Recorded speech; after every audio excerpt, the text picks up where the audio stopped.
Hello, everyone, and welcome back to another episode of CantoSense. We're here to embrace Chinese culture for Christian living. Last episode, we were talking about toxic leadership, and we had our friend Mary join us, who shared very personally and vulnerably about her experience through a very difficult season. Our guest today will be coming at the area of toxic leadership from a slightly different perspective. He is seasoned in walking with leaders in the church to resolve issues of toxic leadership. Well, we want to give a warm CantoSense welcome to Dr. Philip Huan, who is joining us today as our special guest. He is a pastor himself, but also a consultant with Churchlife Resources based out of Singapore. Hi, thank you very much for having me here. I was a pastor in the Methodist Church, and I really had a passion for church health and leadership issues. Developed a consultancy in Churchlife Resources that helps in leadership and organizational development for churches in Singapore and around this region as well. It's just so interesting that you mentioned church health. Naturally, when we think about church and bad health or unhealthiness, it just doesn't jive because church is supposed to be a community that is healthy. Sadly, the reality is that's not the case. Because toxic leadership in the church, especially just in the last decade or so, it has really gotten a lot of bad press. If you know church history, it's not something that is new, it's always happened. But of course, in our world today, where with social media, it's just come to the surface a lot more. I would say that I've had more such cases since the pandemic.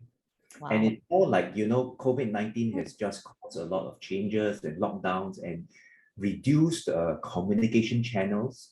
And somehow for some churches, it has kind of like stirred up the latent underlying cracked fault lines. Yeah. It's caused eruptions to happen this time. Yeah. Maybe we can start off one or two contributing factors that perhaps could lead to a toxic environment in the Christian context. The first is insecurity.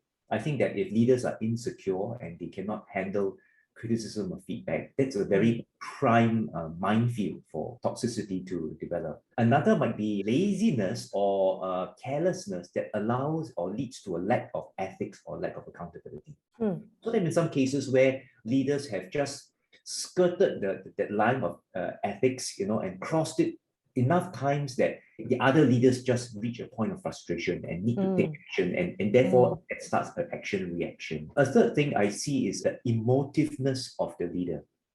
I think the higher you grow into leadership, the more calm and patient you need to be when you make decisions. And if we are not able to grow in that area, and yet we are pushed into higher levels of leadership, that the emotiveness just rubs people the wrong way. Often you see a lot of pastors or church leaders start off well, but then end really, really badly. How can we guard ourselves from being callous, skirting accountability issues? Whatever lines are drawn, we can always bypass them. So I think that it really has to do with the heart.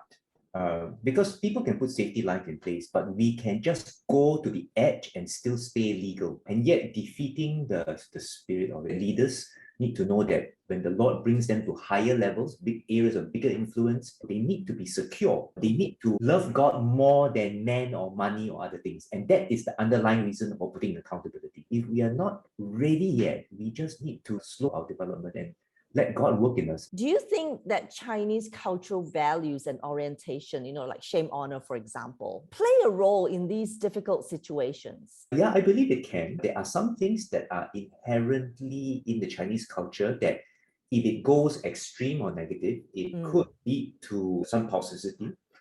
For example, when there is faith and pride and I cannot accept honest or critical feedback, that is something that is common, especially for people who are older. Another part of Chinese culture is the lack of authenticity. Some of us grow up having to keep our cards close to our chest, and as a Chinese culture person, we don't want to trouble other people. We don't want to put our dirty linen outside. We want to look good. We don't really sometimes share how we feel until it reaches a point where it explodes, I think the other aspect is the hierarchical versus flat kind of attention. The Chinese have always seen that there should be an orderly way of managing. Absolutely. Is there truth in that patriarchal form of leadership or top-down leadership is necessarily bad and we should reject that? Or do you think actually it's just how sin has tainted the way patriarchal leadership works, and we need to redeem that. It's when things are not respected and there's hurt involved and emotions that it leads to toxicity. If you've got an older leader who wants to be a really good patriarch, but the younger leader cannot accept that order and slaps them in the face metaphorically, after a number of times, the older leader really gets hurt and reacts in a negative way. But was it because the patriarchal leader was negative and was controlling, possibly?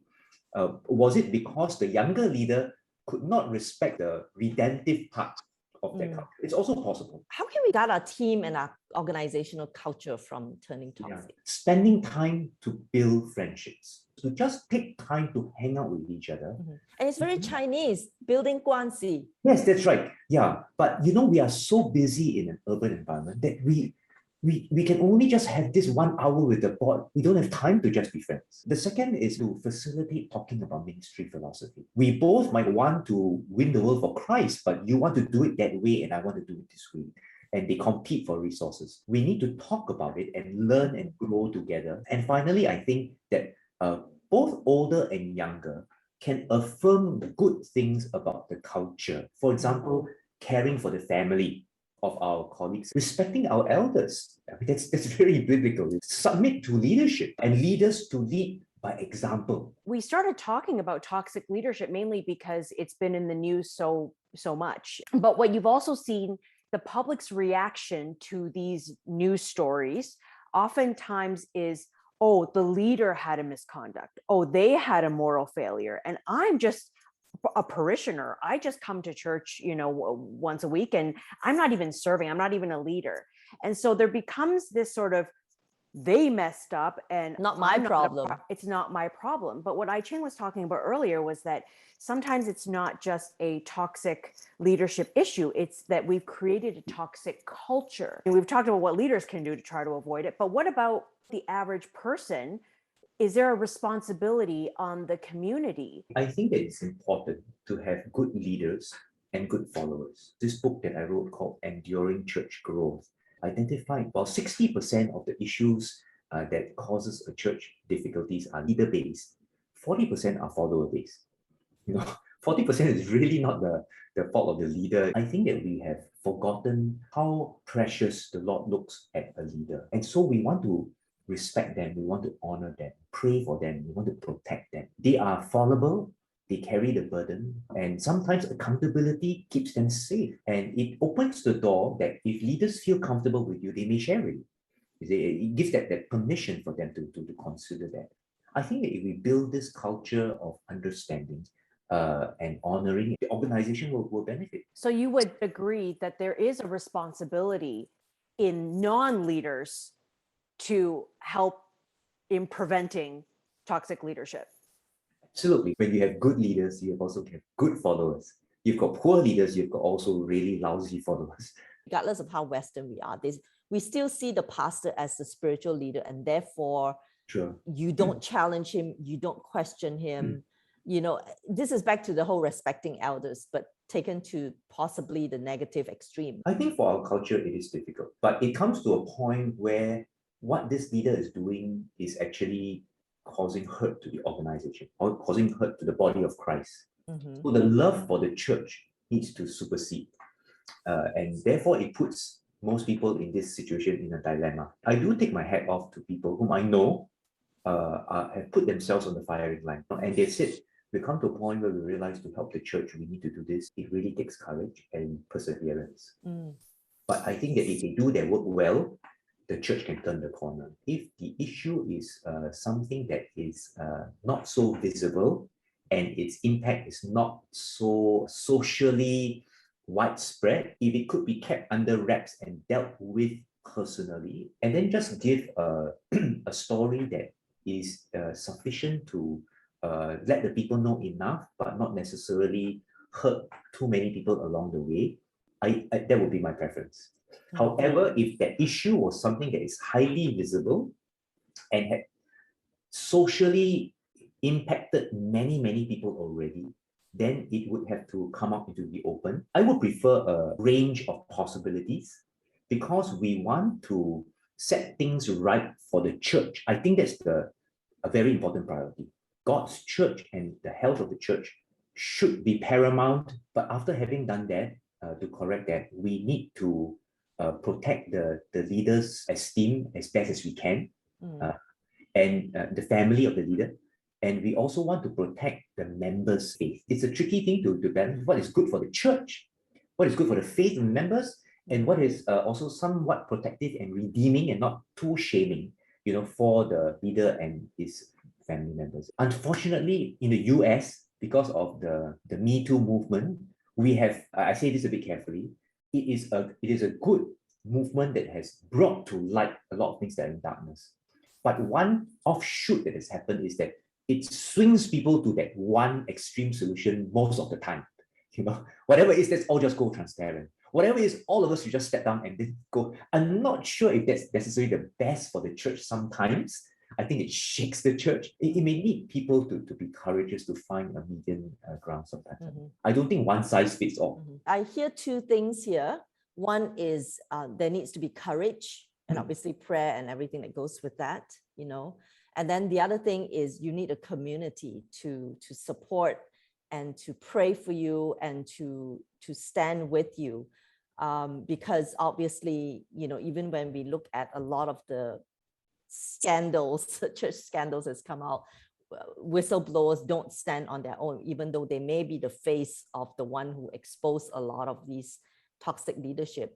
There is actually a community that is behind them to spur them on and to give them courage. Thank you so much, Dr. Philip, for just an immense amount of insight. Thank you for joining us today. My pleasure. God bless. Wow, that was so important for us to hear as believers. What really hit home for me was the fact that everyone is responsible. You don't have to be a toxic leader or even a leader at all to have a part to play in all this. What was a common theme in what Dr. Philip brought up is that there are good values, but because we live in a fallen world, those values within the Chinese culture can sometimes be brought to extreme or misused or abused or just misinterpreted and misguided. So as always, we're looking for ways to not reject, but redeem the Chinese culture. And that was definitely something we can think about in the context of leadership. Thank you for joining us at this episode, and we hope to see you again soon. God bless.